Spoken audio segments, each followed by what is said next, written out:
films, video games, internet, all these kinds of things, right? That people use to propagate messages. People want to point their finger at it and say, look, the violence in these things causes a culture of violence. Right. So what I want to talk about today is not, as you said, anything like the ramifications, the fallout, how we prevent these things. It's not about that at all. I mean, sure, that's something that could be argued, Sure. but that's not what we do. No. What we want to talk about is we're here to talk about culture. That's what we do here at the Clinic. I don't know if you knew this. We talk about culture here. I've heard of that. Yeah, it's good. Culture is good. Geek culture. Right? Geek culture. So we want to talk about geek culture in terms of how people use the media, right? And how people blame different media for something like this, like the senseless violence that we've seen in many different places, including The Dark Knight Rises. So, starting off, the title here is Violence in Video Games, but as people in the chat are saying, it's not just, and you just said, it's not just violence in video games. Not at all. And I have heard a couple people note that the killer, I don't remember his name, I don't care to repeat his name because he doesn't deserve any recognition. Yes. But he played video games like 1 hour a day with his roommate in college. You know, and therefore, for a couple of people, it was, that's red alert because that's much or in bad. Columbine, for example, when that was much when more. they played, some like they played even archaic at that point. Yeah. First-person shooter games that everyone wanted to point their finger at and say these guys played these games and therefore this made them evil and made them want to go shoot people. So I think we could start in a lot of different places. Well, let's start with this particular incident, and I see more often than not people blaming violence in movies. Exactly. And specifically because they went to see Dark Knight, it must be violence and maybe even specifically The Dark Knight and Christopher Nolan's fault for this whole massacre. Right. Even though this happened at a premiere, which the movie had not been seen by, I would say, less than 1,000 people in the world at this point. Probably. Right? Okay? I mean, it just seems almost ridiculous to even consider something like that. But people do. They do. They absolutely want to find that scapegoat in films. So there's been violence in movies for a very long time. Almost since movies began. Correct. Birth of a Nation. That's kind of violent. I mean, it's got violent parts. It's not super gory or anything. No, but, has violent parts. Right. Regardless, yeah. And when I'm kind of, this is nothing new. Violence in movies. Not at all. Now, I don't know. We might have uniquely bad parenting now. You might be able to argue that. Well, I'm thinking. But okay, I'm not sure you could actually say something like, that the violence level is affected by media specifically. Right. Like making some kind of chain of causality almost. Right. It's the idea that you go out, you see a violent movie, and it makes you want to emulate it. Right. Or it makes you, at the very least, desensitized to it. Now, I think that is an interesting subtopic that I may almost agree with. So, yeah. And there are a lot of different ways to take a look at that. So, the way that you become desensitized to violence makes... it's the same thing happens with people that have no exposure to media at all. Someone that is involved in an ancillary way to a war, for example, sees horrific acts of violence. The rest of their lives don't look the same by virtue of the fact that they saw these horrific acts of violence. Right. So at that point, there's nothing that you can blame on a medium per se. But the fact that someone saw a violent act desensitizes them to other violent acts. Sure, but does that make them want to propagate and do more violent acts? I think that's a much more tenuous connection. It is. And in fact, there has, as far as I know... In fact, I've never heard of any study that says that. Okay, so you think that violent movies make people want to be less violent? There's a show that is good, maybe not great. I think it was on Showtime. It was Penn and Teller, and the show was called Bullshit. Bull Hockey. And you already said it. Yeah, I said it. What is this, a kid show? I want to talk about cursing and how that propagates. I don't know. Anyway, that's different. And they did an episode about violence in video games. And one of the things they did, I thought that was really interesting, was they had a child who loves playing games like Call of Duty actually pull out an AR-15. Yeah, it's true. And shoot one shot. I remember this episode at a gun range, just to see what would happen. Because the child was like, "Oh, okay, Yeah, okay, I'll shoot a gun. His mother's there. It's kind of a dramatic scene. The child fires the gun one time and immediately erupts in just bawling, crying, falls into his mother's arms, and the soldier who's there, obviously ensuring safety, takes the rifle away and disarms it, and then asks him if he wants to fire another shot, and the kid doesn't even want to touch the gun. He doesn't even want to be within 10 feet of the gun. Right. So I think you see, even though we might be desensitized to fake violence, right, I'm not sure any of us is really desensitized to real violence. and I think that's a good point because. And by the way, firing a gun is not necessarily violence. That's just that's just kind of an indicator, right? It's something that people do sometimes in violent acts, right? So let's not equate those two things either. Vulcan Assassin says, "Great point." Well, thanks. But right, and that's something interesting to note is that what you see, even realistic violence on a screen, you know it's fake. There's always that barrier in your mind. You're watching it on a screen, you know it's fake. Because you're a rational human being. Right. You're not. It's different than seeing something live and close up. So most of us have what... And same thing. Sorry, same thing with video games. I agree 100%. I mean, might as well segue into this now because you were just talking about that kid in the Penn Teller show. Yes. Bull crap.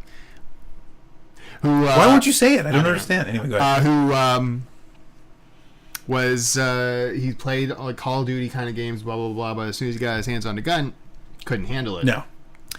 Now, not and this was shooting at targets, by the way. It's not like he was shooting at like cutouts of people squirrels or anything. Right? Not to first off, let's be scientific here and state correlation does not equal causation. Correct. However, this is a very fascinating graph that's been bandied about for quite a while. Yes. Again, not trying to make a point statistically about the fact that these things are correlated, or actually, like you said, causality. There's causality to attribute here. However, it is funny to note that since the first-person shooter, Doom, came out, essentially... First very popular the first first-person shooter. Essentially Massively the first popular. one. Came out in 1993. There was this is U.S. violent crime rate by the Bureau of Justice Statistics, which is a pretty reputable source. Yes. Violent crime rate has plunged since 1994. Now, there are probably many different cultural factors that go into this. Right. But what you don't see... We're not saying that Doom is not causing... No. Or we're not saying that Doom is causing a drop in the crime rate. Yes. However, one would think that if these first-person shooters were creating cold-blooded killers... Yes. In massive numbers... Yes. The number... Because of the sheer millions of people that play these games. You would think the crime rate would at least be steady. Right. Not drop. No. In fact, it wouldn't make any much sense, would it? No. And it's the kind of thing that makes sense on the surface if you were a person on the street, if you were a concerned parent that doesn't know anything about video games, yes, and you have some talking head on TV saying, "Oh, man, look at this violent, horrible act that happened. This kid also played violent video games." Man, I mean, it doesn't take... This must be an indicator. It doesn't take much of a jump to say, oh man, these violent video games... I can't believe his parents, in seeing him playing these violent video games, didn't immediately identify him as a serial killer. Right, and it doesn't... This is what people like Jack Thompson made... Well, okay, I wasn't going to say a living, but at least notoriety railing on for a very long time. But, so two things, I'll kind of try to be quick about it, but the first thing is, so Jacques Lacan... who is a philosopher and a psychoanalyst who comes after Freud, right? Mm-hmm. Kind of develops Freudian theory, develops this idea of the mirror phase that we all go through, where we become self-aware, and this is generally how psychologists think about how we come to understand the idea of self, right? Now, part of that is that we realize what is us. And we realize, more importantly, maybe, what is not us. So we see all these things in front of us that aren't us, that are maybe an extension of us, maybe a piece of us, but that's not me, right? Part of what we go through when we first see TV is the same thing, just in a little bit of a different way. Mm-hmm. We see something, now we know we've seen ourselves in the mirror, we know the difference between ourselves and someone else, like our mother, right?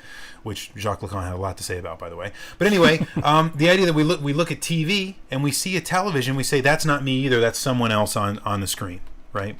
So when So, in other words, we develop over time this concept of what is reality and what is fiction. And I think that's what you were talking about before. So, that leads me to the second point, which is there is a fantastic book that you should all take a look at. Anybody that wants to make a great argument against the utilization of video games to promote violence. There's a great book out there by a neuroscientist named Steven Johnson, and the book is called Everything That's Bad is Good for You. And he basically takes that concept of a collective cultural threshold for violence, for sex, for all these kind of things that we try to rightly kind of get in front of, right? And says that our deepening, right, our deepening of an understanding of those things is what makes us, is what gives us a robust understanding to separate ourselves from the fiction. And if we didn't have that, we would be much more likely to see causality in something that was on the screen, and then we'd go do it. But the fact that we see a bunch of stuff makes us realize that's not real, that's fake, and this is reality. But there is something to be said about getting out those. I mean, people are. They're okay. It's a completely different, philosophical topic about whether people are inherently good or inherently bad. Regardless, most people have somewhat dark tendencies that they, at least for civilization's sake, push down. I don't even know necessarily dark. I might even say animalistic, or regardless. What an animal acts on instinct, right? So instinctive. Right. So when you it's instinctive to guard your territory. So there may very well be some studies done with violent video games, but I don't know of any off the top of my head. But I have seen some studies that take a more serious, less jovial, pastime, playing video games. But they look at something else, the abundance of porn. Yep. So I'm taking a left turn here, folks. Hang on. Wide left. Stick with me. 90 degrees.